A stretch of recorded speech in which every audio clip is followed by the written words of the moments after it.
Gemini, it's a busy month, but let's not make being busy for the sake of being busy an end in itself. You need to be productive if you're going to make this sixth house of planets work for you this month. I'm Dodici, by the way, from astrology.com.au. For those of you that are new, welcome.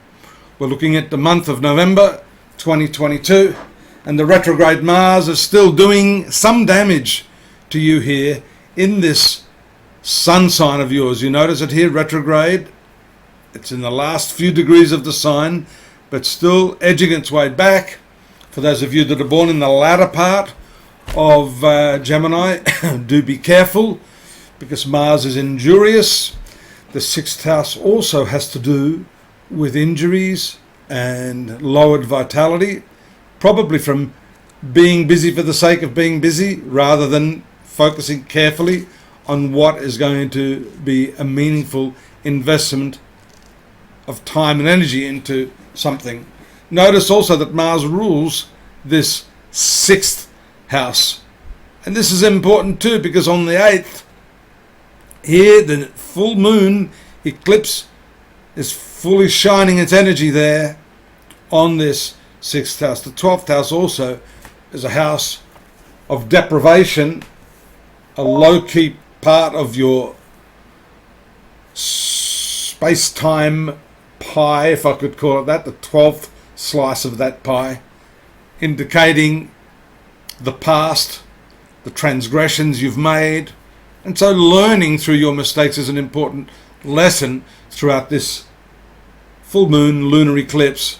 And notice how that sixth house, although it has to do with workplace activities, it also has to do with the people that you work with, Gemini. You may be learning some valuable lessons about how to deal with people. You know, not everyone who smiles at you has your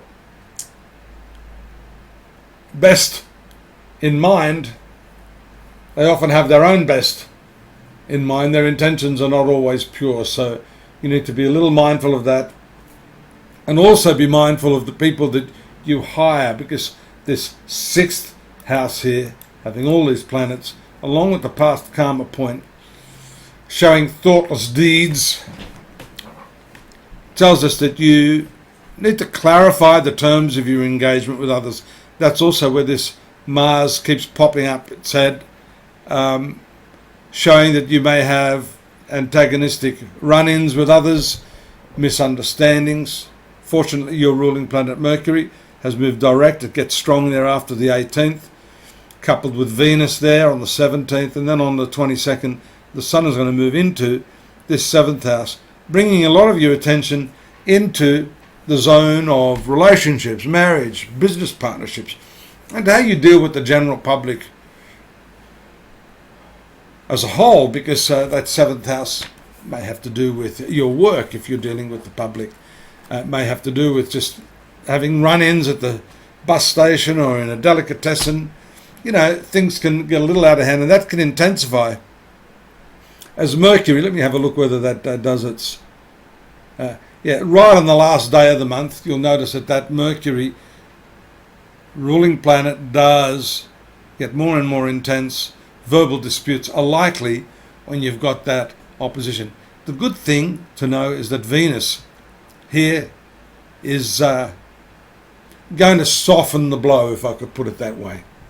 The other important celestial event, it's always important, is the new moon taking place on the 24th there, again in this 7th house, denoting a new approach to relationships, an improved way of meeting other people. That could be for business or romantic purposes. Either way, the new moon heralds new beginnings and an approach that can help you get out of any rut that you feel you've been in terms of dealing with other people.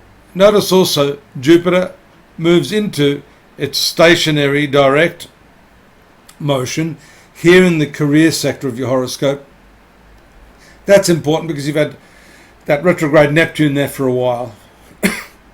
And if you've been reappraising what you're doing there, the forward motion of Jupiter is good news. It gives you that opportunity to expand, look over there to the horizon and see exactly where it is you want to go, and use your creative visualization along with that Neptune to make things happen, although the retrogression of Neptune there may still be a while off in manifesting those dreams for you.